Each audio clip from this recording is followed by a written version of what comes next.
오늘 이 아침 우리에게 주신 하나님의 복된 말씀은 창세기 4장 1절에서 8절에 있는 말씀입니다. 구약성경 창세기 4장 1절에서 8절에 있는 말씀입니다.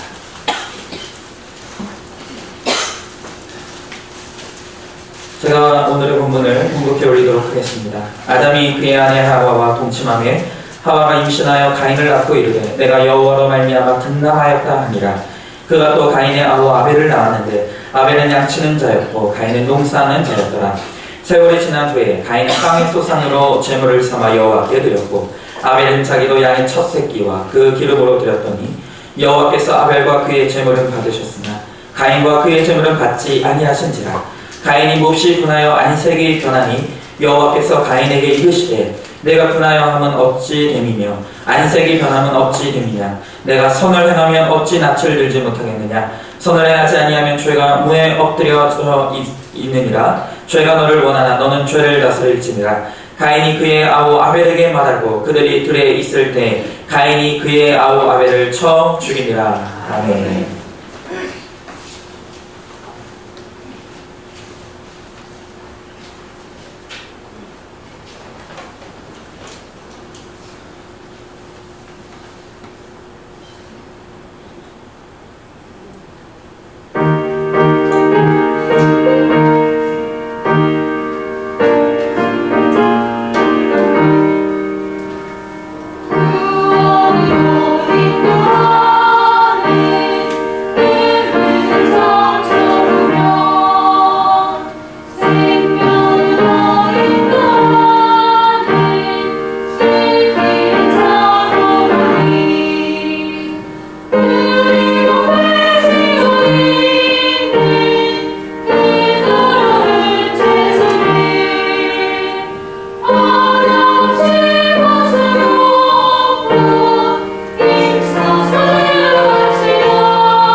여러분 이제 완연한 가을입니다.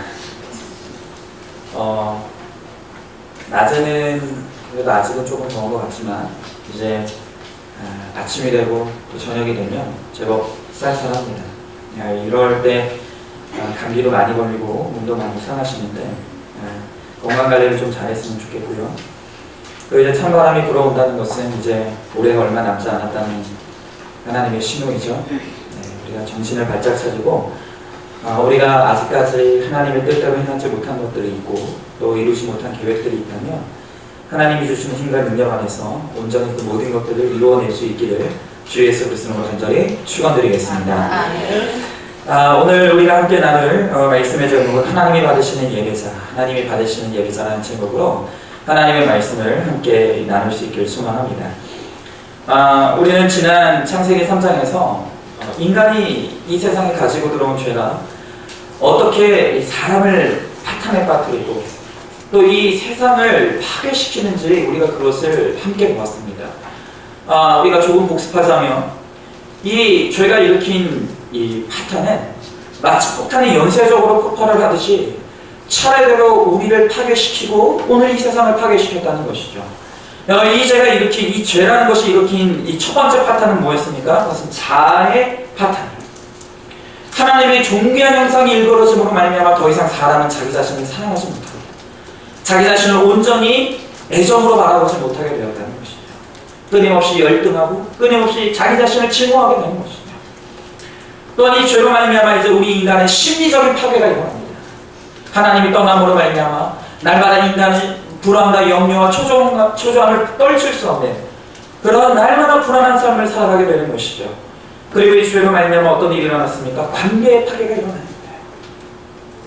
서로가 서로를 믿지 못하고 서로가 서로를 반목하고 부부 사이에 파괴가 일어나고 인간과 인간관계의 파괴가 일어나고 근본적으로는 사람과 하나님의 관계가 파괴되어지는 그러한 파괴가 죄로 말미암아 일어납니다.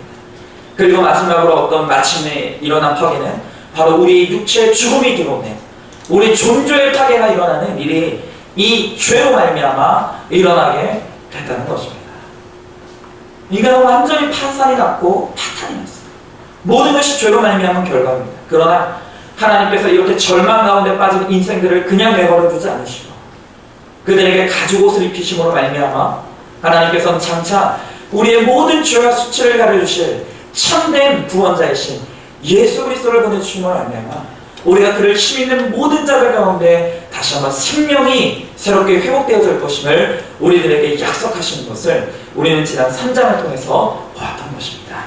자, 여러분 다 기억하시죠? 이런 침묵이 있을 때마다 저는 마음에 굉장히 갈등이 와요. 여러분이 잘 모르실 것 같아서 제가 친절하게 다시 복습을 해드렸습니다. 자, 이제 우리는 이제 4장으로 넘어와서 이 아담과 하와의 이 두 부부 사이에 일어난 이 죄가 그냥 이 두 사람 사이에 머무는 것이 아니라 그 죄가 그 두 부부의 담당을 넘어서서 이제 너무나 비극적이게도 그의 자녀들에게 전가되고 확장되는 모습을 우리가 보게 됩니다. 여러분 이제 이 두 사람 사이에서 일어난 이 범죄가 그들에게 머물지 아니하고 그것이 자녀의 대로 넘어가서 그 죄가 확정되고 전가되는 모습을 통해서 이 죄의 가장 무서운 속성이 전가성과 확장성이라는 이 죄의 원리를 우리는 오늘 목격하게 되는 것입니다. 여러분 죄는 한번 우리가 끌고 들어오는 것이 어려운 것이지 그것이 한번 우리의 삶 가운데 들어오게 되면 그것이 그냥 그 상태로 머무는 것이 아니라 그것이 반드시 누군가에게 전가되고 반드시 누군가에게 확장되게 되어 있다는 겁니다. 그래서 성경은 우리들에게 말하기를 욕심이 잉태한 즉 죄를 낳고 죄는 어떻게 된다고 말했죠? 장성한다. 욕심이 잉태한 죄를 낳고 죄는 장성한다 그렇게 말하고 있다. 여러분 그래서 아담과 하와 사이에서 시작된 이 죄였지만 이제 4장으로 넘어가면서 이것이 부부관계뿐만이 아니라 그의 형제들의 관계까지 자녀들의 관계까지 완전히 파괴시켜버리는 우리는 그것이 전가되고 확장되는 모습을 보게 된다는 것입니다.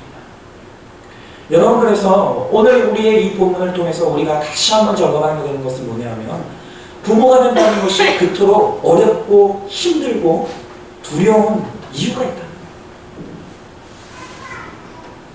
여러분 여기 계시는 거의 대부분의 분들이 부모로서의 일생을 살아가고 있는데 여러분 부모로서 삶을 살아간다는 것이 얼마나 어렵습니까? 그러면 내가 부모로서 살아간다는 것이 너무너무 두려워요. 그 이유가 뭐예요? 그 이유가 뭐냐면은 부모의 삶이 고스란히 자녀의 삶에 전가되기 때문에. 그래서 옛말에 우리가 흔히 하는 말로 자녀는 부모의 뭐라고 말합니까? 거울이라고. 거울이라고. 여러분, 그래서 제가 우리 이 사역을 하면서 이제 10여 년 넘게 사역을 하면서 많은 교우들과 교제를 나누는 가운데서 제가 한 가지 뼈저리게 발견한 것은 뭐냐면 여성들보다는 남성에게서 나타나는 아주 뚜렷한 굉장히 충격적인 세 가지 사실을 제가 발견하게 돼요. 여러분, 우리가 여성 성도들도 때로는 그것을 발견할 때가 있지만 현저하게 남성들을 통해서 나타나게 되는 충격적인 세 가지 사실은 뭐냐면 이 남성들이 여성들에 비해서 현저하게 아버지에 대한 상처와 미움과 원망을 가지고 살아가는 사람들이 굉장히 많다. 우리 여성들도 그런 경우가 있어요. 그러나 여성들보다도 훨씬 더 많은 경우에 남성들이 아버지에 대한 미움과 상처에 원망을 가지고 삽니다. 이것이 첫 번째 충격. 여러분, 근데 제가 이제 왜 그렇게 아버지를 미워하게 되고 상처를 가지고 원망하며 살아가는가, 그 이유를 물어요. 그러면 그들은 내가 왜 아버지를 미워하게 되는지, 내가 왜 아버지를 원망하게 되는지, 내가 왜 아버지에 대한 그토록 깊은 상처를 받는지에 대한 이유들을 설명을 하는데, 그러면 그 이야기를 듣는 가운데 두 번째 충격을 받는 게 있어요. 그것은 뭐냐 하면 내가 그토록 싫어하는 그 아버지의 행동, 그 아버지의 성격, 그 아버지의 습관을 그 아들이 고스란히 닮았다. 이게 두 번째 충격이에요. 그런데 세 번째 충격이 있어요. 뭐냐? 내가 그토록 싫어하는 그 아버지를 그 아들이 고스란히 닮았는데, 근데 내가 그 아버지를 닮았다는 사실을 본인이 알아요, 몰라요? 몰라. 내가 그토록 아버지를 싫어하고 그 아버지를 원망하는데, 그러면 내가 그 아버지를 그렇게 비슷하게 닮았다는 그 사실을 본인이 모르는 거예요. 그리고 나는 아버지와 다르다라고 스스로 자위하고 믿고 살아요. 여러분, 좋든 싫든 자식은 반드시 부모를 닮아요. 여러분, 이 법칙은 부모에 대한 감정의 어떠함과 상관없이 반드시 거스릴 수 없는 법칙이 되어 있다는 거예요. 여러분, 그래서 자꾸 자녀를 보고 너 왜 이렇게 누구 닮아서 공부 못하냐 그런 말 하지 마세요. 내 욕하는 거예요. 내가 그랬어요. 여러분, 자녀들한테 자꾸 너는 누구 닮아서 그렇게 애비석석이냐 어미석석이냐 그러지 마시는 거예요. 누가 그랬어요? 내가 그랬어요. 여러분, 여기 지금 결혼 정년기에 있는 우리 형제 자매들이 있어요. 여러분, 우리가 어른들은 다 아시겠지만 여러분, 연애 시절에는 절대로 그 남자가 진짜 그 남자의 정체가 뭔지, 진짜 그 여자의 정체가 뭔지 절대로 모릅니다. 왜냐하면 연애 시절에는 좋은 모습만 보이려고 노력하기 때문에 내 진짜 정체를 감춰요. 그렇기 때문에 내가 정말 이 사람과 결혼할 것인가 안 할 것인가를 결정하기 전에 반드시 해야 될 작업이 있는데 뭐냐면, 여성들은 반드시 그 남성이 형제의 집에 가서 누굴 봐야 됩니까? 아버지 봐야 돼요. 그 가정의 아버지가 어떠한 사람인가를 보면, 그 아버지가 어떤 성품과 습관을 가지고 있는 분인가를 보면 반드시 그 형제가 결혼 후에 어떤 행동을 보이고 어떤 삶을 살아갈 것인지를 보게 돼요. 틀림없어요. 그럼 우리 형제들은 자매의 정체를 알기 위해서는 누굴 봐야 될까요? 그 가정에 가서 어머니를 보면 돼요. 그 어머니가 어떻게 살림하고 그 어머니가 어떤 성품을 가지고 있는가를 보면, 그러면 그 자매가 나중에 결혼하면 어떤 모습으로 살아갈 수 있을 것인지 기가 막히게 알 수 있다는 거예요. 왜요? 왜 그렇습니까? 왜냐하면 반드시 자녀는 부모를 닮게 되어 있어요. 반드시 자녀는 부모 의존적인 존재로 태어나게 되어 있다는 것입니다. 이것이 바로 우리가 가지고 있는 이 죄라는 것이 무서운 이유예요. 오늘 우리 부모들이, 그리고 오늘 우리 인생들이 내가 가지고 있는 죄와 내가 가지고 있는 악습들을 가지고 있을 때 그것이 그냥 나로 끝나는 것이 아니라 너무나 무섭게도 나의 자녀에게 그것이 전가되고 확장된다는 거예요. 자, 그래서 우리가 설교 시간에 무수히 많이 들은 예고 진부할 수도 있겠지만 여러분 이 이해가 굉장히 중요한데, 여러분 알버트 윈드식이라는 이 교육학 교수가 이 한 마을에 같이 살았던 조나단 에드워드라는 탁월한 목회자, 신실한 목회자와 맥스 주크라는 아주 일생을 범죄자로 살았던 한 마을에 같이 살았던 이 두 사람의 4대에 걸친 가정을 조사한 결과의 논문을 우리는 정말 주목해야 되는 거예요.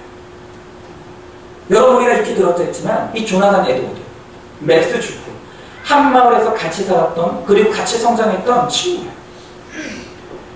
그런데 이 알버트 윈드십이라는 이 교수가 이 두 사람의 가계를 4대에 걸쳐서 추적 조사를 했는데, 이 조나단 에드워드, 경건한 목회자로 한 인생을 살았던 이 사람의 4대에 걸친 이 가계도를 조사했더니 그의 가문에서 나온 사람들이 어떤 사람이냐, 4대에 걸쳐서 300명의 목회자가 나왔고 선교사, 신학교수가 나왔고 100명의 대학교수, 100명의 변호사, 30명의 판사, 60명의 극작가, 56명의 의사, 14명의 대학총장, 3명의 국회의원, 1명의 부통령이 나와요. 그런데 반면에 무신론자, 평생을 알코올 중독으로 살았고 폭력을 일삼았던 이 맥스 주크라는 사람의 가계도를 4대에 걸쳐서 조사해봤더니 560명의 후손이 나왔는데 그들의 일생이 어땠느냐?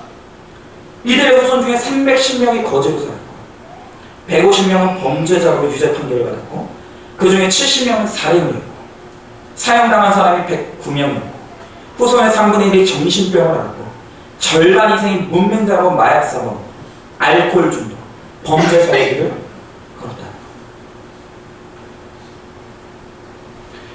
오늘 이렇게 많은 560명의 후손들이 파괴적인 인생을 살았던 그 이유의 원천은 어디 있냐면은 맥스 주크라는 한 사람의 범죄자, 죄악된 인생이 오늘 그와 같은 인생을 살기 시작했을 때 560명이라는 너무나 많은 사람들의 파괴적인 인생을 사는 이 죄악의 확장성과 정가성이 일어나더라.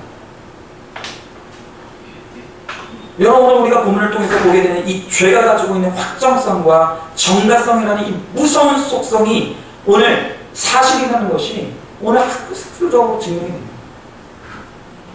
여러분 우리에게 고민되는 게 뭐예요? 그렇다고 한다면 우리 가정에 이렇게 뿌리 깊게 박혀있는 이 악습들과 가게 될 요소 때문이면은 이렇게 많은 이 죄의 고리들을 어떻게 하면 끊어낼 수가 있느냐는 거예요. 어떻게 하면 우리의 가정이 좀 더 좋은 가정, 정말 아름다운 가정, 정말 신앙의 명문 가정을 이루며 살아갈 수가 있느냐는 것이죠. 여러분 제 안에도 제가 개인적으로 끊임없이 가지고 있는 고민이 있어요. 여러분 제가 제 자녀에게, 제 아들에게 바라는 것은 많죠. 제가 제 자녀에게 바라는 것은 하나는 뭐냐면 저 닮지 않았으면 좋겠어요. 저는 제 아들이 저 닮지 않았으면 좋겠어요. 왜냐하면 제 안에 제 스스로 얼마나 많은 인격적인 모순과 얼마나 많은 이 잘못된 부분들과 얼마나 많은 잘못된 습관들이 있는지 제가 저 자신을 너무나 잘 알아요. 저는 저의 아들이 저의 이러한 나쁜 것들을 담지 않았으면 좋겠어요. 그런데 가정생활을 하면서 저도 모르게 제가 원치도 않게 제 안에 있는 이러한 나쁜 악습들과 죄악들과 잘못된 습관들이 자꾸 비춰지는 모습을 바라볼 때마다 정말 우리 아들이 저를 닮으면 어떡하나 너무 고민이 돼요. 여러분 오늘 우리에게도 그러한 고민이 있지 않습니까? 여러분 오늘 여러분들 가운데서도 여러분들의 자녀를 바라보면서 왜 저 부분은 나를 닮지 않았으면 좋았을 텐데 왜 저 부분은 그토록 나를 닮아서 저 자녀가 저렇게 고통을 받는가? 여러분 때로는 그런 아픔으로 우리 자녀들을 바라보는 분들이 있지 않습니까?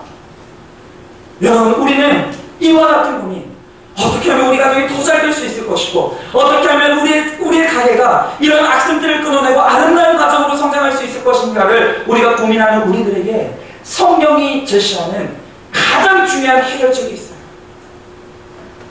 성경이 우리들에게 가르쳐주는 너무너무나 중요한 이와 같은 이 죄에 대한 해결책이 있다는 것을 우리들에게 가르쳐주고 있다는 거예요. 그것은 뭡니까? 여러분, 그것은 인간이 하나님 앞에 나가서 하나님을 만날 때 그때 바로 이와 같은 우리의 고민과 문제가 해결될 수가 있다는 것입니다. 여러분, 기독교는 변화를 약속하는 교회예요. 여러분, 기독교는 변화의 종교입니다. 사람은 근본적으로 마음이 바뀔 때 삶이 변화되기 시작합니다. 그런데 문제는 뭐예요? 내 마음이 내 뜻대로 되지 않아요. 내 마음이 내 뜻대로 되지 않는 거예요. 여러분, 정말로 내 마음을 근본적으로 변화시킬 수 있는 분은 하나님 한 분밖에 없다는 거예요. 여러분, 그래서 사람이 하나님과의 만남 가운데서 그 마음이 수술되어지고 그 마음이 치유되어지고 그 마음이 변화되어질 수만 있다라고 한다면 우리 안에 있는 그 뿌리 깊은 죄악들과 우리 안에 있는 뿌리 깊은 악습의 그 고리들이 끊어지고 변화되어지는 역사가 일어날 수가 있다는 것입니다. 하나님께서는 우리에게 찾아오심으로 말미암아 우리의 변화를 일으키시기를 약속하고 계시다는 거예요. 여러분, 우리 다 같이 에스겔서 36장 26절에 있는 말씀 다 같이 한번 읽어보겠습니다. 시작. 또 새 영을 너희 속에 두고 새 마음을 너희에게 주되 너희 육신에서 굳은 마음을 취하고 부드러운 마음을 줄 것이며. 아멘.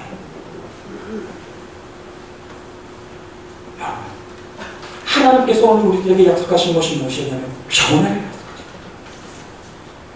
더 이상 과거의 죄악을 답습하는 인생이 아니라 더 이상 끊어질 수 없는 그 죄악의 고리에 순응하며 살아가는 인생이 아니라 전혀 새로운 마음을 우리들에게 이식함으로 말미암아 우리를 하여금 새로운 인생을 살게 하시겠다는 거예요. 여러분, 저는 이제까지 신앙생활하면서 수도 없이 변화를 경험하는 사람들 만나봤습니다. 멀리 찾을 거 없어요. 제가 변화됐어요. 물론 제 안에 여전히 너무나 가슴 아픈 제 스스로밖에 알 수 없는 죄악들이 많이 있지만 여러분, 그러나 10년 전의 저의 모습과 5년 전의 저의 모습을 비교하면 너무나 많이 달라졌어요. 여러분, 5년 전의 저의 모습과 지금의 저의 모습을 비교하면 하나님께서 저를 너무나 많이 변화시켜 주셨습니다. 여러분, 저는 저의 가정에 저희 형제들을 바라보면서 하나님의 변화의 역사를 못 느꼈어요. 또 멀리 찾을 것 없이 바로 여러분이 하나님의 변화의 주인공들, 변화의 증거들 아닙니까? 여러분, 만약에 여러분들이 하나님 믿지 않았다고 한다면 여러분의 인생이 지금 어디로 흘러가고 있겠습니까? 여러분, 지금 여러분이 하나님을 믿지 않고 이 시간에 여러분이 여기에 앉아있지 않았다고 한다면 지금 여러분은 어디에 있겠어요? 여러분, 얼마나 여러분들이 하나님 믿지 않고 예배 시간에 여기 있지 않았다고 한다면 여러분이 좋은 계절에 버스 타고 두어라 마시라 하면서 묻지마 관광 가고 있을 거예요. 없어요. 아니면 집에서 그냥 남편과 아내와 지지고 먹으면서 중내산이 하고 계시죠. 여러분, 그렇습니다. 하나님 앞에 나아가는 것이 가장 적극적으로 유일한 변화의 해결책입니다. 하나님 앞에서는 내 마음을 바꾸는 바로 그것이 여러분, 내 집을 바꾸고 내 가구를 바꾸고 직장을 옮기고 학교를 옮기는 것보다 훨씬 더 시급하고 중요한 문제라는 것입니다. 여러분, 마음에서 모든 것이 일어나는 것입니다. 그러므로 오늘 나의 마음을 변화시키는 하나님과의 만남, 오늘 하나님과의 긴밀한 만남을 경험하는 것이 오늘 우리의 인생과 신앙에 너무너무 중요한 문제라는 거예요. 여러분, 그렇다고 한다면 우리 가운데 물음이 생기죠. 그것은 뭐냐면 도대체 하나님 앞에 나가는 것이 어떤 것입니까? 여러분, 그렇다고 한다면 우리가 정말로 나를 변화시켜 주시는 하나님과의 만남을 어떻게 하면 가질 수 있나요? 하나님 만나셨습니다. 어떻게 하면 우리가 하나님 만날 수 있죠? 여러분의 성경의 말씀을 보면 하나님께서 우리를 만나주시겠다고 약속하시는 특별한 장소가 있어요. 하나님께서 우리를 반드시 변화시키시기 위해서 찾아오시겠다고 약속하시는 장소가 있다는 거예요. 여러분, 그 장소가 어디입니까? 바로 그 자리가 예배의 자리예요. 하나님께서는 믿음으로 모여서 하나님을 만나기를 소망하는 믿음으로 오늘 이 예배의 자리에 나오는 오늘 우리 한 사람 한 사람을 반드시 만나시고 그들을 통하여서 하나님께서 변화시키겠다고 약속하신다는 거예요.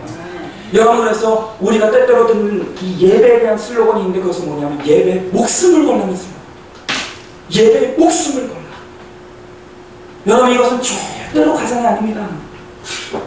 왜냐하면 이 예배를 통해서 하나님을 만나느냐, 내가 하나님을 만나지 못하느냐는 오늘 우리가 본문을 통해서 보게 되는 이 가인의 길의 인생을 갖느냐, 아니면 아벨의 인생을 갖느냐, 아니면 우리가 조나단 에드워드의 가문을 이루느냐, 아니면 맥스 주크의 가문을 이루느냐의 현저한 차이를 일으킨다는 거예요. 여러분, 오늘 우리가 대하는 이 본문을 통해서 우리가 반드시 주목해야 될 것이 있는데, 그것은 뭐냐면, 우리가 오늘 본문을 통해서 만나는 이 가인과 아벨의 차이는 이들이 예배를 드렸느냐 드리지 않았느냐의 차이가 아니에요. 여러분, 이 부분을 정말 중요하게 여기셔야 돼요. 여러분, 오늘 본문을 통해서 우리가 보게 되는 가인과 아벨의 차이는 예배를 드렸느냐 예배를 드리지 않았느냐의 문제가 아니라 둘 다 예배의 자리에 나갔지만, 둘 다 예배의 초소로 나갔지만, 그러나 그 예배의 자리를 통해서 하나님을 만났느냐 하나님을 만나지 못했느냐의 차이라는 거예요. 여러분, 거듭 말씀드리지만 두 사람 다 예배 자리에 나갔어요. 그런데 두 사람의 차이는 뭐냐? 하나님께서는 한 사람의 예배 자리에 예배는 받으시고 그를 만나주셨어요. 그러나 한 사람의 예배자의 자리에서는 하나님이 그를 만나주시지 않으시고 그를 찾아오시지 않으셨다는 거예요. 여기에 두 사람의 인생의 차이가 있는 거예요. 여러분, 오늘 하나님께서 가인의 예배는 받지 않으시고 그를 만나주지 않으셨지만 아벨의 예배에서는 하나님이 그를 찾아오시고 그를 만나주셨다라고 한다면, 여러분, 그것은 오늘 우리의 예배에 있어서도 실제적인 문제인 거예요. 여러분, 지금 우리가 동일하게 이 예배의 초소에 같이 앉아 있어요. 그러나 오늘 이 예배의 결과가 동일하게 다 같지 않다는 거예요. 우리가 동일하게 이 예배의 자리에 나와 함께 예배를 드리고 있지만 하나님께서는 어떤 사람의 예배자에게는 찾아오시고 그 사람에게 임재하시고 그 사람의 인생을 변화시키시는 사람이 있다. 그런데 오늘 우리가 같은 예배 공간 안에 있지만 오늘 본문을 통해서 우리가 깨닫게 되는 중요한 사실은 뭐냐면, 어떤 사람의 예배자에게는 하나님께서 찾아오시잖아요. 그를 만나주시잖아요. 그의 삶이 변화되지 않는다.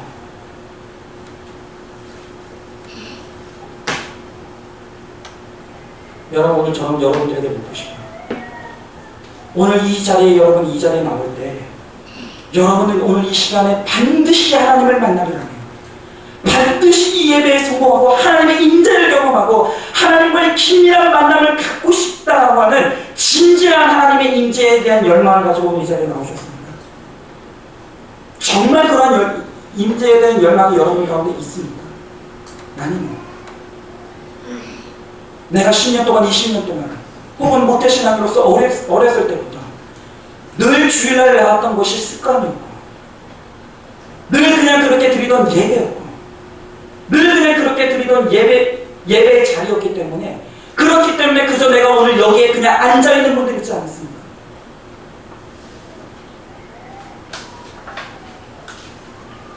여러분 지금 어떤 마음으로 이곳에 오셨어요? 여러분 지금 오늘 우리는 이 세상을 살면서 수많은 범죄의 소식을 들어요. 그런데 그 범죄의 소식을 들으면서 우리의 마음을 참담하게 하는 것은 뭐냐면, 그 말할 수 없는 범죄와 범법과 죄악의 한가운데 누가 연루되어 있습니까? 신앙인들이 연루되어 있는 거예요. 너무나 많은 범죄의 소식이 들려오는데 그 가운데 너무나 많은 신앙인들이 거기에 있다는 거예요. 여러분, 집사님이 거기에 있어요. 권사님이 거기에 있어요. 여러분, 장모님이 거기에 있어요. 뿐만이 아니라 정말로 우리가 기독교인이라는 것을 부끄럽게 만들고, 정말로 내가 하나 교회 다닌다는 것을 부끄럽게 만드는 수많은 기독교인들의 죄악의 한가운데 누가 있어요? 목사가 있는 거예요. 여러분, 하나님을 믿지 않는 사람들은 신앙인에 대해 기대가 있어요. 그래서 뭐냐면, 나는 그렇게 살지 못한다 할지라도 적어도 하나님을 믿고 예배하는 자들이라면 나와 같지는 않을 것이라는 믿지 않는 자들의 일말의 기대가 있는 거예요. 그런데 오늘 이 세상을 바라보는데 점점 믿음의 사람들에 대한 기대가 사라지고 있어요. 오늘 하나님을 믿지 않는 사람들이 믿는 자들을 바라보면서 점점점 느끼게 되는 게 뭐예요? 나와 다를 게 없다. 도대체 하나님을 믿고 예배한다는 저들과 하나님을 믿지 않는 나와 다를 게 없다는 것을 느끼고 실망하고 있다는 거예요. 오늘 교회가 세상을 걱정해야 되는데 이제는 뭔가 밖에서 지금 세상이 교회를 걱정하고 있다는 거예요. 교회가 저렇게 되어서는 안 되는데, 교회가 저와 같은 모습이면 안 되는데 지금 세상이 교회를 걱정하고 있다는 거예요. 여러분, 그러면 오늘 우리는 이와 같은 현상 가운데서 스스로 물어야 됩니다. 그럼 왜 예배가 사람들을 바꾸지 못할까요? 왜 예배가 사람들의 변화를 돕지 못할까요? 여러분, 전 세계에서 지금 우리나라만큼 이렇게 많은 예배를 드리는 기독교 공동체가 없어요. 여러분, 그런데 우리가 그렇게 수많은 예배를 드리는데 왜 우리는 바뀌지 않을까요? 그 예배가 우리의 변화를 왜 돕지 못하느냐는 거예요. 여러분, 바로 이와 같은 모순적인 물음에 성경의 오늘 본문이 우리에게 대답하는 것이 있어요. 그것은 뭐냐면, 아무리 많은 예배를 드린다고 해도 그 예배가 사람을 달라지게 하기는커녕 오늘 바로 이 가인과 같이 예배드리는 예배자가 오히려 다른 사람들보다 더 악해질 수도 있다는 사실을 성경은 우리들에게 가르쳐줍니다. 여러분, 아무리 예배를 드려도 얼마든지 변화되지 않을 수 있고, 오히려 예배를 드림에도 불구하고 이 세상 사람들보다 더 악행을 해가며 살아갈 수 있는 가능성이 있다는 것을 오늘 우리의 본문의 이 과인은 우리들에게 가르쳐주고 있다는 거예요. 여러분, 주일날 오늘 우리가 예배 자리에 있느냐 없느냐가 예배의 본질이 아니에요. 정말로 오늘 예배의 본질은 뭐냐면, 지금 내가 있는 이 예배 자리 가운데 하나님이 나를 만나주시느냐, 하나님이 나의 예배 가운데 임재해 주시느냐, 정말 하나님이 나의 예배 가운데 만나주셔서 나를 변화시켜 주시느냐, 바로 그것에 오늘 우리 예배의 성공의 성패가 달려있다는 거예요. 여러분, 그렇다고 한다면 우리가 또 한 번 물어야 되죠. 그럼 정말 우리는 이 예배를 통해서 우리를 만나주시고 우리 가운데 임재하시는 하나님의 참된 예배를 경험하기 위해서 여러분, 우리는 어떻게 해요? 여러분, 우리는 어떻게 하면 하나님의 진실한 만남을 경험하는, 임재를 경험하는 참된 예배의 성공자가 될 수가 있냐는 것입니다. 오늘 이것을 아는 것이 너무 여러분, 우리가 이제까지 주일학교 때부터 이 가인과 아벨에 대한 이야기를 수도 없이 들었어요. 그리고 왜 하나님께서 가인의 예배를 받으시고 아벨의 예배는 받지 않으셨는지에 대한 많은 이야기가 있어요. 이 첫 번째 속설은 뭐냐? 그것은 뭐냐면, 아벨은 이 양의 피를 드림으로 말미암아, 예수님을 상징하는 이 양의 피를 드림으로 말미암아 이 피의 제사를 드렸고, 가인은 그렇지 않은 예배를 드렸기 때문이다. 그렇게 가르치는 사람이 있어요. 또 한 가지 속설은 뭐냐면 아벨은 너무너무나 값지고 귀한 최고의 선물을 드렸고, 그리고 가인은 그냥 그저 쓰다라는 아주 질 나쁜 그러한 예물을 드렸기 때문에 하나님께서 기분 나쁘셔서 안 받으셨다. 그런 가르침이 있었어요. 저도 주일학교 때 그렇게 배웠어요. 여러분, 그러나 성경은 그렇게 말하고 있잖아요. 오늘 본문을 보면 하나님께서 명백하게 왜 가인의 제사를 받지 않으셨는지에 대한 명백한 이유가 나와요. 오늘 본문을 보면 가인이 예배를 드리는 가운데 하나님께서 가인의 예배를 받지 않으셨다는 사실을 가인이 알게 됩니다. 그 사실을 안 순간 가인이 너무너무 분노해요. 왜 자신의 예배를 받지 않으시냐며 하나님 앞에 항변하고 분노하게 됩니다. 그때 하나님께서 자신의 예배를 받지 않은 하나님에 대해서 분노하고 있는 이 가인에게 찾아오셔서 왜 그의 예배를 받지 않으셨는지를 하나님께서 가인에게 설명을 하세요. 그런데 그 이유가 어디에 나왔느냐? 오늘 본문의 6절과 7절에 나와 있어요. 자, 오늘 본문의 6절과 7절 너무나 중요한 말씀인데 우리 다 같이 한번 읽어보겠습니다. 시작! 여호와께서 가인에게 이르시되 내가 분하여 하면 어찌 되리며 안색이 변하면 어찌 되느냐? 내가 선을 행하면 어찌 낯을 들지 못하겠느냐? 선을 행하지 않냐면 죄가 문에 엎드려 있느니라. 죄가 너를 원하나 너는 죄를 다스릴지니라. 아멘. 자, 오늘 여기 본문 보니까 하나님께서 가인의 예배를 받지 않으신 결정적인 이유를 하나님께서 말씀하시는데, 오늘 7절에 보니까 그 이유를 뭐라고 말씀하시는가? 그의 삶이 선하지 않다는 거예요. 그 삶이 너무너무나 악함 가운데 있다. 여러분, 이것을 오늘날로 다시 표현하면 무슨 말이냐? 여러분, 이 가인이 드리는 예배는 이 가인은 주일날 매주마다 꼬박꼬박 주일날 교회 나와서 하나님 앞에 시간을 들여서 예배를 드렸어요. 그리고 이 가인은요, 하나님 앞에 값진 예물을 드렸어요. 헌금을 드렸다고요. 그리고 이 가인은 정말로 그 제단을, 그러니까 이 예배당을 잘 꾸며서 예배를 잘 드릴 수 있도록 정성도 들였어요. 여러분 보세요. 표면적으로 보면 이 가인의 예배가 좋은 예배입니까? 나쁜 예배입니까? 여러분, 이 가인이 시간을 들였다니까요. 절대 주일날 빠지지 않았어요. 정성도 들였어요. 예배당을 잘 바꿨어요. 예물도 드렸습니다. 11조 감사헌금, 절경도 빠뜨리지 않았어요. 좋은 예배 아닙니까? 여러분, 그런데 이 가인이 많은 것을 드렸지만 그러나 결정적으로 하나님 앞에 드리지 않은 것이 있었어요. 하나님 앞에 드리기를 거부한 게 있었어요. 그게 뭐였을까요? 바로 그것이 그의 삶이에요. 가인이 드릴 수 있는 모든 것을 하나님 앞에 드렸지만 이 가인이 마지막까지 하나님 앞에 드리기를 거부한 단 한 가지 가장 중요한 예배의 요소가 있었는데 그것은 뭐냐면 삶을 하나님께 드리는 삶의 예배로 하나님 앞에 나가지 않았다. 여러분, 이사야서 1장을 보면 바로 이와 동일한 문제를 하나님께서 지적하십니다. 여러분, 이스라엘 백성들이 하나님 앞에 예배를 드리는데 오늘 성경 이사야서 1장을 보면 오늘 이들이 드리는 예배에는 살찐 소가 있었다고 했어요.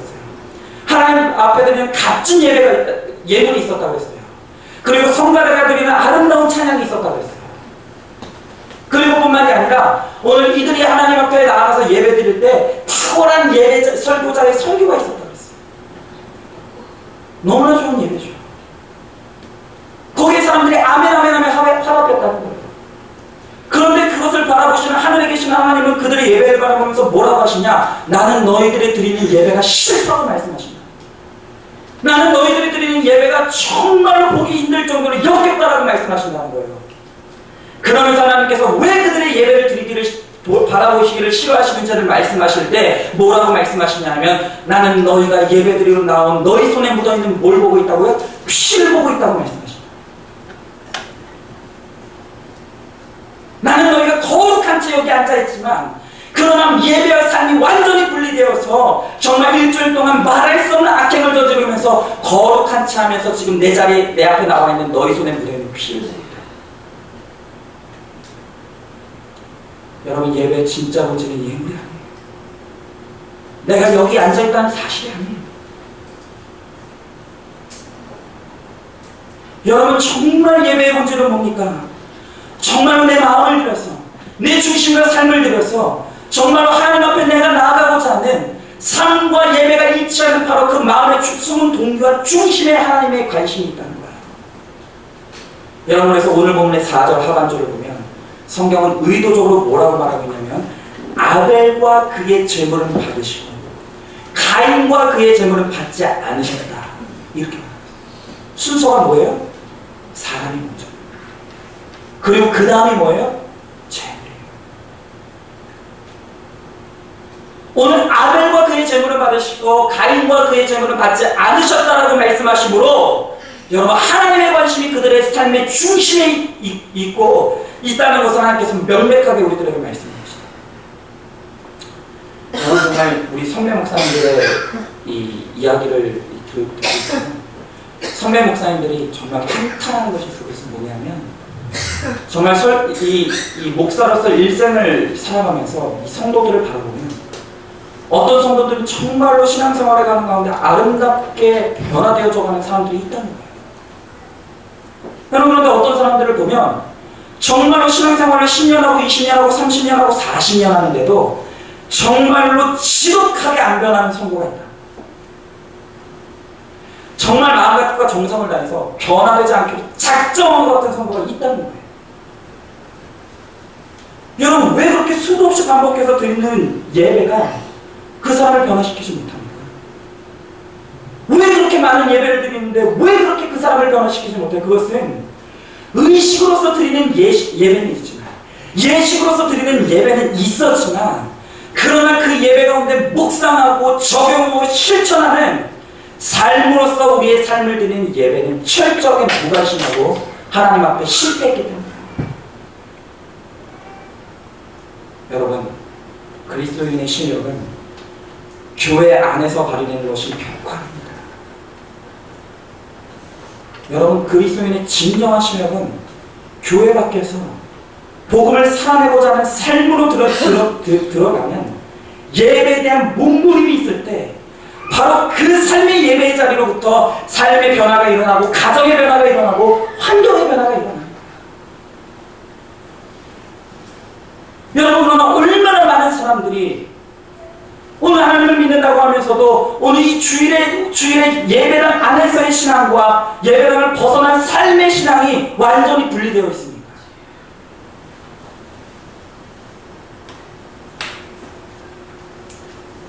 여러분, 정말 하나님께서 찾으시고 하나님께서 받으시고 하나님께서 만나시길 원하시는 예배자는 교회당 안에서 강한 예배자가 아니라 이 예배당을 벗어난 삶의 자리에서 그 삶을 적용하고 묵상하고 실천하고자 하는 삶의 예배를 드리기를 작정하고 몸부림치는 삶의 예배자를 하나님께서 받으시고 만나시고 찾으시고,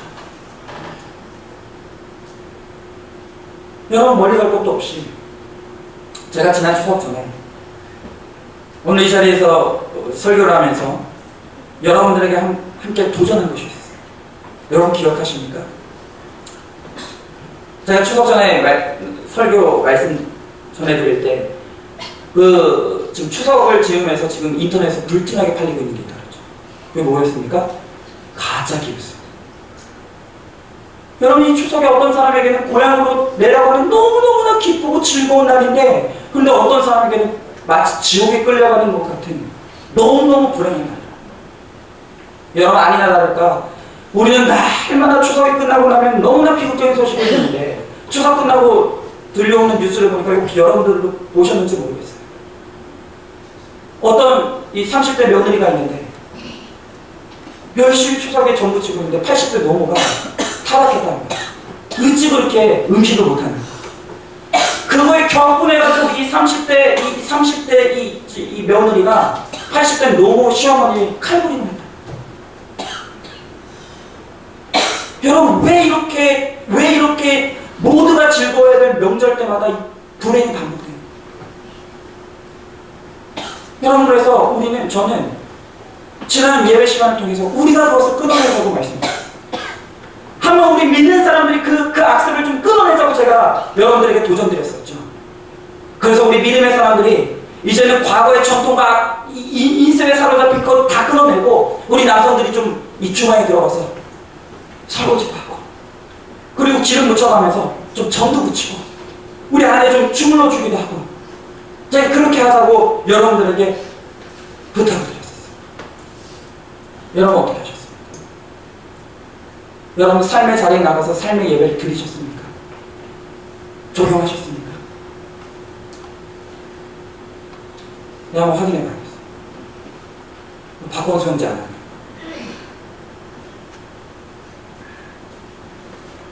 우리 엄태원 형제 설거지 했습니까? 저 선한 웃음은 도대체 뭐예요? 전 붙였습니까?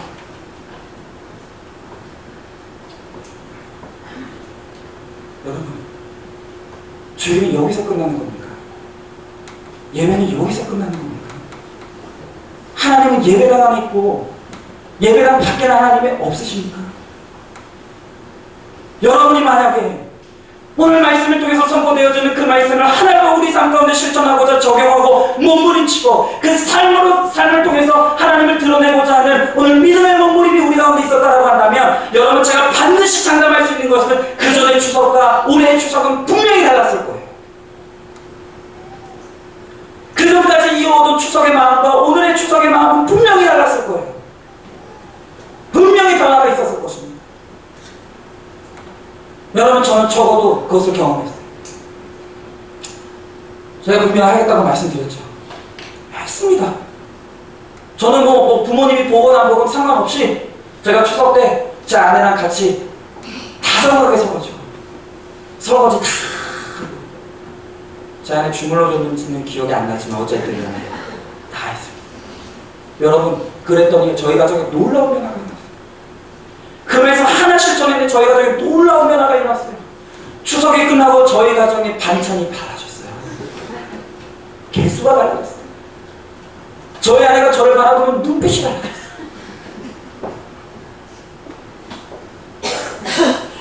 여러분, 복음이 능력이 되는 것을 여러분 목격하고 싶으십니까? 정말로 복음이 살아있다는 것을 여러분 정말 체험하고 싶으십니까? 여러분 그렇다고 한다면 그 복음을 여기에 묻어두지 마시고 그 복음을 가지고 나가서 여러분의 삶 가운데 그것을 적용하시고 실천하시고 묵상해보세요. 그렇다고 한다면 우리의 작은 그 몸부림을 통해서 하나님이 임재하시고 하나님이 역사하시고 반드시 나를 변화시키시고 우리의 가정을 변화시키시고 우리의 삶을 변화시키시는 말씀의 능력을 여러분은 반드시 체험하게 된다는 것입니다. 여러분이 신앙생활을 10년하고 20년하고 30년 해도 말씀을 통해서 임재하신 하나님의 능력을 경험하지 못한 이유는 뭐예요? 여러분의 예배와 삶이 분리됐기 때문에. 오늘 7절에서 가인에게 말하는 것은 네가 어찌 성령에 있으면 낯을 들지 못하겠느냐. 여러분 혹시 이것이 우리의 삶의 모습, 신앙의 모습은 아니냐는 거예요. 여러분 저는 간절히 바라기는 우리 모두가 하나님의 임재를 경험하는 진정한 하나님이 참되게 찾으시는 예배의 성공자 될 수 있게 간절히 소망합니다. 여러분 정말 우리는 말 그대로 예배에 목숨 걸고 성공해야 돼요. 여러분 더 이상 우리 예배가 무미건조하고 그 어떤 것도 느낄 수 없고 하나님은 살아계시다고 말씀하시는데 내 인생 가운데서 그 어떤 것도 경험할 수 없는 그런 죽은 신앙이 아니라 정말로 예배에 성공하고 하나님이 나를 만나시는 예배자가 되므로 말미암아 정말로 나의 예배가 생동감 있고 살아있는 반드시 성공하는 예배가 되어야 하는 거예요. 여러분 그래서 저는 오늘 저와 여러분이 성공하는 예배 정말 하나님이 참되게 만나시는 예배의 성공을 이루기 위해서 제가 몇 가지 여러분들에게 적용하고 싶은 게 있어요. 세 가지가 있는데 우리가 예배에 성공하기 위해서 반드시 지켜야 될 첫 번째는 뭐냐? 예배에 성공하기 위해서는 여러분 토요일날 일찍 주무셔야 돼요. 너무 구체적인 적용이죠. 토요일날 일찍 주무셔야 돼요. 여러분 지금도 이스라엘 백성들은 이 안식일을 당일로 보지 않습니다. 그들은 안식일의 시작을 어디부터 시작하냐면 그 전날 해질 때부터 시작해요. 그 말은 무슨 말이냐면 안식일의 이 예배 성공의 성패는 그 전날 예배를 얼마나 잘 준비하느냐에 달려 있다는 거예요. 여러분 제가 한번 여쭤볼게요. 여러분 지난 저녁에 토요일날 저녁에 몇 시까지 드라마 보셨어요? 몇 시에 주무셨습니까? 여러분 사람은 물리적인 한계가 있어요. 내가 피곤하면 내 육신이 피곤하면 예배에도 온전히 집중할 수 없게 되어 있습니다. 여기 여러분들 중에 지금 그 중보기도 팀들이 있지 않습니까? 여러분의 기도가 지금 얼마나 힘이 되는지 몰라. 그러나 여러분 토요일 전날에는 10시 이후에는 기도하지 마세요. 여러분 10시 이전에 반드시 주무셔야 해요. 이런 것까지 말씀드려야 되는지 모르겠지만 10시 이전에는 주무셔야 돼요. 여러분 이 목사도 예배 준비 그 전까지 다 꺼내놓고 저는 9시 혹은 늦어도 10시 이전에는 반드시 합니다. 예배에 집중하는 거예요. 여러분 우리를 참된 예배로 들어가지 못하게 방해하는 것들이 너무 많아요. 여러분 텔레비전 끄시고 노는 거 멈추시고 토요일 저녁부터 우리가 신실하게 예배를 준비할 때 여러분 이 주일 예배가 성공적인 예배가 될 수 있다. 여러분 두 번째 성공하는 예배가 되기 위해서 우리가 반드시 지켜야 될 게 있어요. 그것은 뭐냐면 예배 시간에 말씀을 노트하십시오. 적어주세요. 여러분 교육학에서 정설로 받아들이는 이 연구 결과가 있어요. 그것은 뭐냐면 수업이든 예배든 간에 여러분 우리가 설교를 들을 때 그냥 수동적인 자세로 예배를 듣기만 하면 여러분 우리가 예배당 문 밖을 나가는 순간 우리가 들었던 설교의 97%를 까먹는다고 합니다. 여러분 제가 장담하건대 여러분들 오늘 예배 드리고 있는 가운데 아무런 이 노트도 없이 그냥 이제까지 그랬던 것처럼 수동적으로 예배만 드리고 이 문 밖을 나가는 순간 여러분들의 거의 97% 거의 대부분은 오늘 설교의 설교 제목을 까먹으실 겁니다. 오늘 설교 제목이 뭐죠? 만나시는 예배자죠. 그런데 여러분, 제가 장담하는데 여러분들 그냥 앉아 계시다 가시면 여러분들 문 밖을 나가는 순간 설교 제목이 뭡니까? 물으면 반드시 여러분이 대답 못하게 되어 있습니다. 여러분, 우리의 지성이 그렇게 뛰어나지 않아요. 여러분, 연구 결과에는 또 뭐냐면은, 그런데 우리가 이 설교를 적잖아요. 노트를 하면 우리가 들었던 설교의 30%가 남는다. 다 남는 게 아니에요. 30%. 그리고 그것을 우리가 적었던 그 설교 말씀을 주중에 한 번이라도 떠들어보고 묵상을 하면 주일날 들었던 말씀의 70%가 남는다. 여러분, 우리가 말씀대로 살려면 일단 말씀이 기억나야 될 거 아니에요. 기억나지도 않는 말씀을 어떻게 우리가 삶에서 적용하며 살아간다는 말입니까? 여러분, 그래서 믿음은 뭐로부터 난다고 했습니까? 들음으로부터 난다고 했어요. 잘 듣고 그것을 묵상함으로부터 우리의 믿음은 자라는 거예요. 여러분, 그리고 마지막으로 우리가 이 예배가 참된 성공하는 예배가, 하나님이 만나주시는 예배가 되기 위해서 세 번째로 우리가 적용해야 될 것입니다. 그것은 뭐냐면 주중에 나의 가족들과 교우들과 나누는 거예요. 나누는 거예요. 여러분, 정말 이 부부끼리 제가 아는 게 너무 소중하다고 느끼는 이유가 있어요. 제가 이 남자들도 저기 가족들끼리 예배드리러 유아실에 올라가라고 하는 이유가 있어요. 부부가 같이 앉아서 예배드리잖아요. 그러면 실시간으로 적용이 돼요. 남자에 대한 뭔가가 나오면 여성들이 찌르면서 봐. 저건 안 되잖아. 여성들에 대한 뭔가가 나오면 찌르면서 봐. 저러지면 안 되잖아. 적용이 된다니까요. 여러분, 적용과 나눔이 있으면요, 나의 말씀이 풍성해집니다.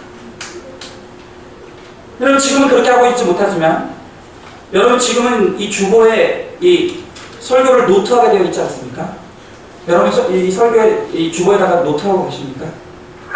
혹시 이 주보에다가 막 그림 그리고 무슨 막 잡담하고 막 이런 분들 있잖아요. 제가 나중에는 여기다가 이 전주 말씀을 한번 이렇게 기록할까, 개요를 적어드릴까 합니다. 여러분, 지금 우리가 아직 하고 있지 못하지만, 제가 지금 강요하고 있지 않지만, 우리 구역예배 드리고 있지 않지만, 여러분 반드시 구역예배 회복시킬 겁니다. 제가 지금은 준비하는 단계이기 때문에 구역예배 드리라 따로 말씀드리지 않지만, 여러분이 구역예배가 얼마나 중요한지 몰라요. 구역예배 회복되지 않으면 절대 교회 부흥하지 않습니다. 여러분들, 우리 구역장님들 구역예배 힘든 이유가 뭐죠? 왜냐하면 내가 구역원들을 나도 모르는데 가르쳐야 된다는 부담이 있잖아요. 그렇죠? 그러니까 구역예배가 힘든 거예요. 그러지 마시고, 여러분, 이제 우리가 구역예배를 드리게 되면 주일날 들었던 말씀에 기억나는 것이 무엇인지, 마음에 새겼던 것이 무엇인지, 그리고 나는 무엇을 적용할 수 있을 것인지, 그것만 나누는 거예요. 여러분, 그것만 나눠도 구역예배 1시간, 2시간 그냥 갑니다. 괜찮지 않겠습니까? 할만하지 않겠습니까? 여러분, 제가 한 가지만 더 말씀드리면, 오늘 부모의 잘못된 죄악들과 습관들이 부모의 자녀들에게 전가되고 있어요. 여러분, 정말 한번 실천해봤으면 좋겠는 게 뭐냐면, 여러분도 오늘 자녀들 불러놓고 유기명 말고 무기명으로, 유기명으로 쓰면 또 여러분들 자녀들 때릴 수도 있으니까 무기명으로 아빠에게서 가장 상처받는 것이 무엇인지, 엄마에게서 가장 싫은 것이 무엇인지를 한번 진지하게 각자의 방에 들어가서 적게 하는 겁니다. 그리고 그것을 진지하게 한번 드리는 겁니다. 내가 아빠를 통해서 지금 싫다고 보고 있는 것들, 내가 아빠를 통해서 지금 상처받고 있다고 느끼고 있는 것들이 여러분 고스란히 내 자녀의 나중의 삶의 모습이 된다는 거예요. 그렇다고 한다면 지금 내 자녀들이 나의 삶을 통해서 지금 뭘 보고 있는지를 다시 한번 우리가 체크해봐야 될 거 아니에요. 그리고 고치고, 겸손하게 미안한 것이 있다면 자녀들에게 미안하다고 고백합니다. 여러분, 말씀을 맺겠습니다. 여러분, 가인과 아벨은 같은 예배소로 하나님 앞에 나왔어요. 이 두 사람이 동일하게 예배의 자리로 하나님 앞에 나왔어요. 그러나 가인의 삶은 살인자의 삶으로 나아갔고, 아벨의 삶은 참된 예배자의 구원의 자리로 나아갔다는 거예요. 여러분, 이 두 사람의 차이가 뭐라고요? 예배를 드리지 않은 게 아니에요. 두 사람은 예배 자리에 나갔지만 여러분, 정말 참되게 삶의 예배 자리에서 그 삶을, 그 예배를 하나님의 삶으로 들여내고자 하는 그런 참된 삶의 모습이 있었을 때 하나님께서는 그를 만나주시고 그와 교제하시고 그의 삶을 변화시켜줍니다. 여러분, 나만 변화되면 내 가정 변화돼요. 여러분, 나만 변화되면 우리 교회 변화돼요. 여러분, 나만 변화되면 여러분, 우리 직장 변화될 수 있는 거예요. 정말 우리 간절히 소망할 때 하는 이 예배를 통해서 내가 먼저 변화되기를 원합니다. 내가 먼저 말씀 앞에 깨어지기를 원하고, 내가 먼저 이 예배를 통하여서 나의 삶의 예배 자리에서 하나님께 삶의 예배를 드리기를 원합니다라는 그 마음의 작은 몸부림과 변화가 있을 때 하나님께서는 반드시 우리의 몸부림을 도우시고 우리의 삶을 변화시키고 합니다. 나의 삶을 변화시키시고, 나의 자녀들을 변화시키시고, 변화된 나를 통해서 나의 교회를 변화시키시고, 오늘 우리의 삶의 공동체들을 하나님께서 반드시 변화시켜 주실 줄로 믿습니다. 여러분, 예배가 정답이에요. 예배가 생명입니다. 이제 더 이상 과거의 예배를 답습하는 것이 아니라 정말 하나님 앞에 하나님이 만나주시는 예배를 갈망하고 그 예배 가운데 하나님 변화시키시는 변화의 능력을 체험함으로 말미암아 정말 가인의 길이 아닌 아벨의 길, 맥스 축구와 같은 몰락하는 가정이 아닌 조나단 에드워드와 같은 믿음의 명문 가정을 이루어 하나님 앞에 영광을 돌리는 저와 우리의 가정, 우리의 복된 모든 삶을 되실 수 있기를 주 예수 그리스도 이름으로 간절히 축원드리겠습니다. 오늘 이 시간에 한번 같이 기도했으면 좋겠습니다.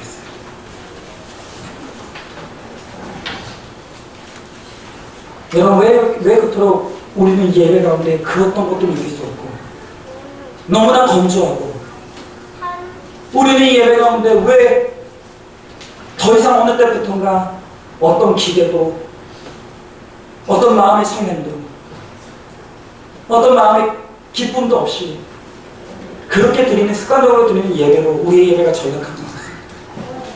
여러분, 이 시간 기도할 때 이제까지 우리의 예배의 모습을 다시 한번 돌아보며 회개할 수 있게 원합니다. 하나님, 나는 예배를 준비하지 못했습니다.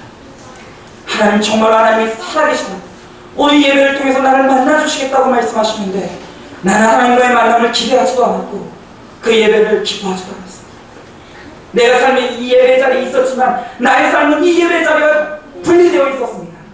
하나님, 나의 예배를 주님 불쌍히 여기시고 나를 변화시켜 주시옵소서. 오늘 이 시간 또한 기도할 때 하나님 아버지, 이 예배를 통해서 나를 만나주시기 원합니다. 나도 하나님의 인재를 경험할 수 있기를 원합니다. 다른 사람의 변화를 구경만 하는 것이 아니라 정말 내 삶 가운데서도 하나님의 예배를 통한 변화가 일어날 수 있게 되길 소망합니다. 하나님, 나를 변화시켜 주시고 이 예배가 기쁨이 되게 하시고 감격이 되게 하시고 정말 하나님께 정말로 하나님 정말 이 예배를 통해서 변화의 능력이 일어날 수 있도록 하나님, 나의 예배를 주님 붙들어 주시옵소서. 오늘 우리 다 같이 간절히 소망하는 마음으로 같이 기도하며 나가도록 하겠습니다. 기도하겠습니다. 사랑과 은혜가 주님하신 하나님 아버지, 주님의 귀한 사랑과 은혜를 감사드립니다. 하나님 아버지, 다시 한번 오늘 이 예배 자리로 우리를 불러주시고 다시 한번 이 예배 자리에 나와 하나님의 말씀 앞에 서게 되게 하심을 감사드립니다. 하나님 아버지, 정말 우리 예배가 너무나 건조하여져 있습니다. 우리의 예배가 하나님 아버지, 추워있는 예배가 하나님 앞에 나가는 하나님 아버지, 너무나 많은 예배자들이 있음을 바라봅니다. 하나님 아버지, 우리 예배를 불쌍히 여겨 주시옵소서. 하나님 아버지, 우리 예배가 더 이상 아무런 생명도 없고 기대가 없는 예배가 아닌 하나님 앞에 참된 예배가 되게 하여 주시옵시고 하나님을 만나며 하나님을 경험하는 예배를 할 수 있도록 주여, 나의 하나님 아버지 함께 주시고 역사하여 주시옵소서. 아버지, 나의 하나님 아버지, 나로부터 우리 가정의 변화가 일어나고 나로부터 하나님 아버지 우리 교회의 변화가 일어나고 나로부터 하나님 아버지 우리 하나님 아버지 나라의 민족의 변화가 일어나기를 원합니다. 아버지, 나의 하나님 아버지 정말로 변화되게 하여 주시옵소서. 하나님의 삶의 예배로서 나갈 수 있도록 아버지, 나의 하나님 아버지 함께 하여 주시고 주여 역사하여 주시옵소서. 하나님 아버지, 다시 한번 우리의 삶의 모습, 우리의 예배의 모습을 다시 한번 돌아봅니다. 하나님, 우리는 지금 아벨의 예배를 아니 가인의 예배를 드리며 하나님 앞에 나가고 있지 않습니까? 그렇게 많은 말씀을 드리면서도, 그렇게 많은 예배를 드리면서도 그 예배가 나의 삶과는 아무런 상관이 없는, 많은 것들을 하나님 앞에 드렸지만 여전히 나의 삶을 드리기를 거부하는 하나님, 껍데기뿐인 예배를 드리며 왜 예배 가운데 은혜가 없냐고, 왜 되지 않냐고 오늘 가인과 같이 불평하고 원망하는 우리의 모습이 있진 않았습니까? 하나님의 약속의 말씀에 따라 예배 가운데 하나님을 느낄 수 있게 되기를 소망합니다. 예배를 통하여 하나님 만나기를 소망합니다. 정말로 나도 우리의 삶도 예배를 통하여 변화될 수 있기를 소망합니다. 하나님, 내가 변화해야 합니다. 내 삶 가운데 일어나는 모든 문제는 내가 변화되지 않았기 때문입니다. 하나님, 예배를 통해서 내가 변화될 수 있게 하시고 나의 변화로부터 나의 가정이 변화되며 나의 변화로부터 나의 교회가 변화되며 나의 변화로부터 나의 삶의 자리가 변화되어지는 하나님 귀하고 복된 능력이 일어날 수 있도록 주여 함께하여 주시옵소서. 정말 하나님께서 참되게 예배하길 소망하는 모든 자들 가운데 만나주시고 우리의 예배를 살게 하실 줄 믿사오며 사랑이 많으신 우리 주 예수 그리스도를 받들어 기도드려옵나이다.